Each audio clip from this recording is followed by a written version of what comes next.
Io non ho mica capito questa storia dei periodi ipotetici comunque. Beh, certo, se studiassi di più impareresti più cose.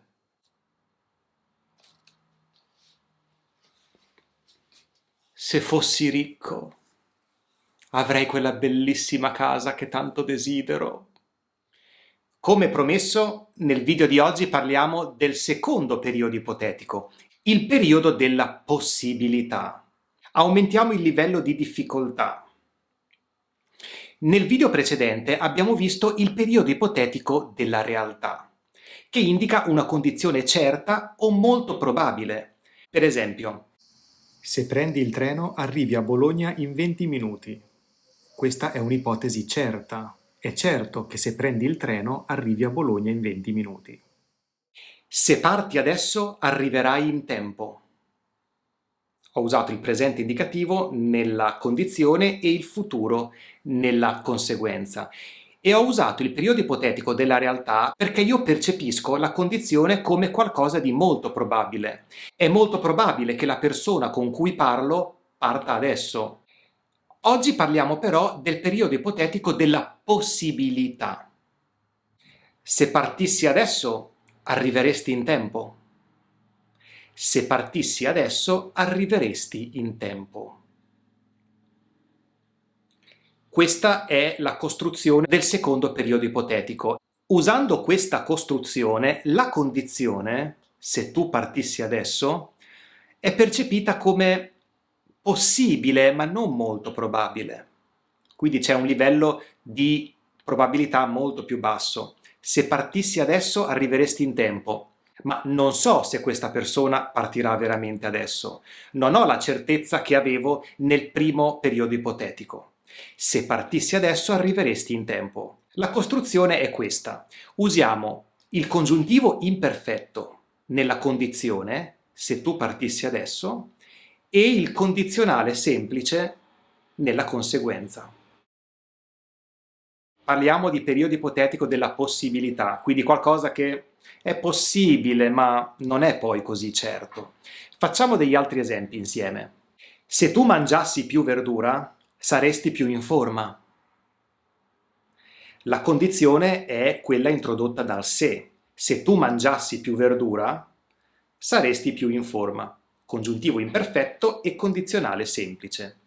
È evidente che la persona con cui parlo non mangia molta verdura e probabilmente non mangerà molta verdura neanche dopo.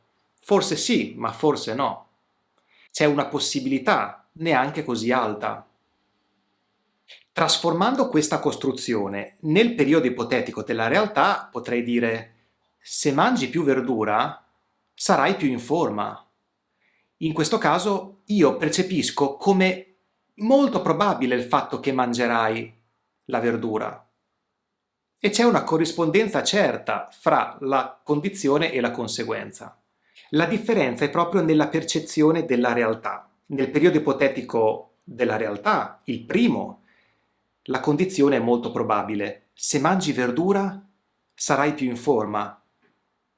Usando il secondo periodo ipotetico c'è una possibilità, ma non c'è certezza. Se tu mangiassi più verdura, saresti più in forma, ma è possibile che non mangerai più verdura. Vediamo degli altri esempi. Se venissi in vacanza con noi, ti divertiresti tanto.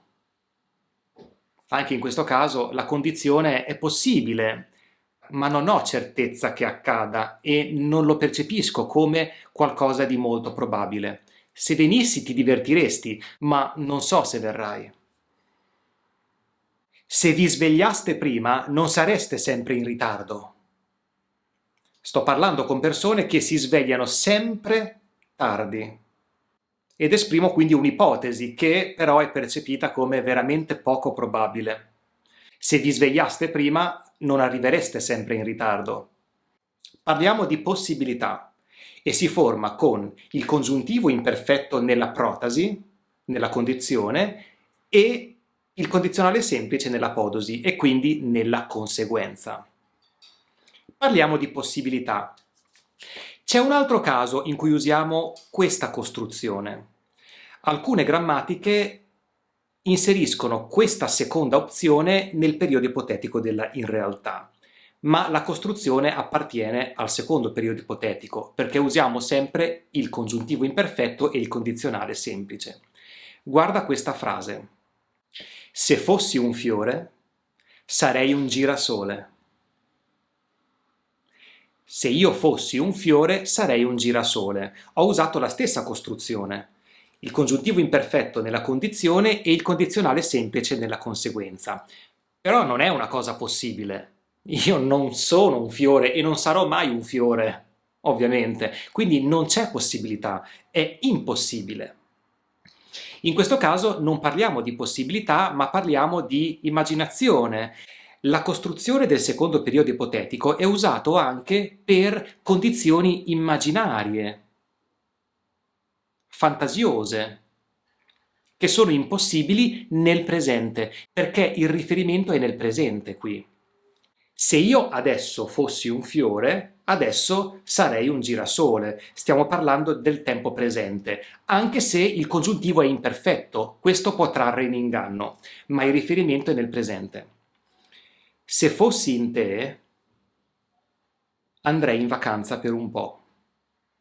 Se io fossi in te, se fossi nei tuoi panni, se io fossi te, andrei in vacanza per un po'. Anche in questo caso è impossibile, io non posso essere te, io sono Francesco. Ma è un'ipotesi che esprime una condizione immaginaria, nel presente. Se io adesso fossi in te, adesso andrei in vacanza. Se avessi una sorella, mi prenderei molta cura di lei. Io non ho una sorella, ho un fratello più grande, non ho una sorella. È una condizione impossibile nel presente. Se avessi una sorella, mi prenderei cura di lei. Facciamo un riassunto di questo secondo periodo ipotetico.